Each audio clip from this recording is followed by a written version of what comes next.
No one is above the law. No one is above the law. Keep fighting on. Museveni and his son, their time is coming very soon. So you want to keep the fight going, because you will win in Uganda in the long term. Just keep fighting on. This is my my message. Museveni won't last forever. His son is really quite erratic. I think you will eventually win through popular demand that they will get rid of this current government. Nozowulira bwe tutyo bwe tutandise session eno nsaba obeere mukkakkamu owulirize weegendereze weekenneenye kubanga wano we tuli ebintu biralamu.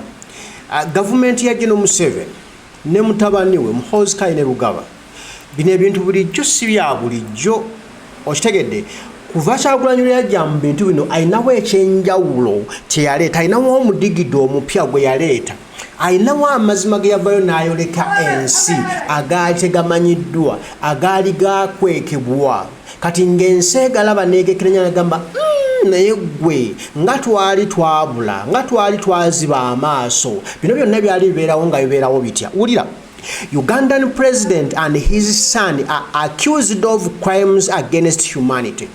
Testimonies sent to the International Criminal Court detail accusations of torture and abuse committed against hundreds of victims before and after the elections in Uganda 2021-2026. awo nawe tuli obona obujulizi nga bugiwayo Kyagulanyi Ssentamu Robert Bobi Wine ne waliwo obujulizi obwaliwo before Kyagulanyi. Waliwo obujulizi waliwo mu ntalo ezaali eruweru, waliwo obujulizi waliwo mu ntalo ezaali mu northern Uganda. Ebyo nange ensi yali nga bagitimba bbula naye as we speak right now ensi kati ezuukuse. Enzikati amaaso gagguse, ebibuzo bitandise okwebuuzibwa, obutambi butandise okuvaayo obunnyonnyola obulumiriza General Kaguta Museveni kubanga Kyagulanyi ekigera ataddeko ky'amaanyi n'abaali basirise bavudde batandise okwogera ensonga. ICC eyongeddemu omuzinzi. Sokolabe bino okakase nti nno kati we tuli weewaawo. It's about how many people who exterminated or assassinated political opposition. Museveni's done more, yet nobody associates Museveni with atrocities. Museveni managed to impress the Western world. They didn't know that he was actually a wolf in a sheep's skin. Museveni's become the master and divide and rule. He knows how to set one ethnic group against the other to his own advantage and for his benefit. Museveni's army was moving from village to village. If they were not burning houses, then they're shooting people down. If they are not shooting people down, they are destroying crops. Government soldiers would actually perpetrate these atrocities and then make it appear as if the LRA had committed those crimes. And rape is being used as a weapon of war. A lot of women who have been raped cannot tell their story because nobody is going to believe them. Men were being raped for the first time. In front of their families, in front of their children, and in front of their wives. Those of us who come from northern Uganda know what it means to be dehumanized. Owulira obwo bonna obujulizi kati butandise okuvaayo, butandise okweyoleka ensi okumanya General Museveni omutuufu yaani. Ebikolwa bibadde bikolebwa ku bannayuganda, who has been behind them all along. Era kati omutabani okumanya ne taata bayidde kati ebyayisisi batandise okugiyisa mu maaso bagamba ICC the ICC who are threatening us are a toothless dog. I can go to the Hague, arrest them all and bring them to my fridge in Uganda. I need something like a NATO, like a NATO forces for me to be afraid. Owulira embaga awomanya embaga ekuze. Kasatandika omuntu okwogera ebyo omanya nti omuzannyo gutuuse ogugwera, gutuuse ogunyumira, gutuuse we bataasuubira, gutuuse we bataagubalira, kye bataalowooza, ekitaali mu bwongo bwabwe kisoboka okubeerawo wande kati balaba kisembedde. kibasemberedde bebuuza kino kituusewo kitya kino kibaddewo kitya naye bino Kyagulanyi abituukako atya bino Kyagulanyi abireeta atya Kyagulanyi atutuusizza atya eno kati bali mu kwebuuza bibuuzo nabo bennyini tebamanyi no bennyini tebalaba nti wano tutuusewo tutya tuvula kati okwekazaakaza kungi okwerimbalimba kungi naye nga tunywere banywere basobole okuba lunywere bulungi kubanga we tutuuse wano omuzannyo ogugwera buli muzannyo gw'abadikiteeta bonna bakoze ebikolobero bingi ku bannansi b'ensi zaabwe bakoze katemba mungi nga beprotectinga nga bamanyi okuzannya kimu bamanyi okuzannya abazungu abo n'abajjako ssente n'abajjako omulidi mungi aye ne basigala nga babakozesa in their favor ne bakwata omuliro ogwo ne bajja ne bagukozesa okutirimbula abantu be bakulembera ne bakwata omuliro ogwo ne bagukolamu ebyabo okwegaggawaza okwefuula abakabeggulirira abantu okugula obululu okugula abalonzi okubuzaabuza ensi era abazungu bo tebategeera bulungi musanyo guno guzannyibwa guta naye ku luno Kyagulanyi ayongedde okulaga ensi amazima we gali n'okwongera okulaga abazungu nti mmwe bulijjo mukolagana n'omusajja naye n'omusajja ali ABCD mutemu kati sokulabe buno obubaka buva wa mulamuzi eyali ko omulamuzi kwa Uganda kati naddukira e Bulaaya nga akunnyonnyola ebizibu ebiri e Uganda era lwaki Museveni ne Mutabaniwe balina okugenda mu ICC era balina okwennyonnyolako balina okuguwoza ate very soon bandi bateekako obunyogo gawulira. My prayer, President Museveni, your son, Muhoozi Kainerugaba, members of the police, please follow the constitution and do the right thing.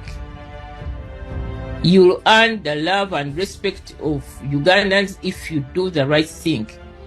And when it comes to the elections, we need an audit.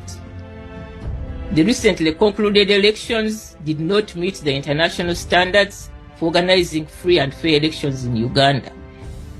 You can't have your rivals being beaten, being stopped to campaign, the army taking over the process of, the electoral process, and then at the end of the day you say someone was declared a winner. How?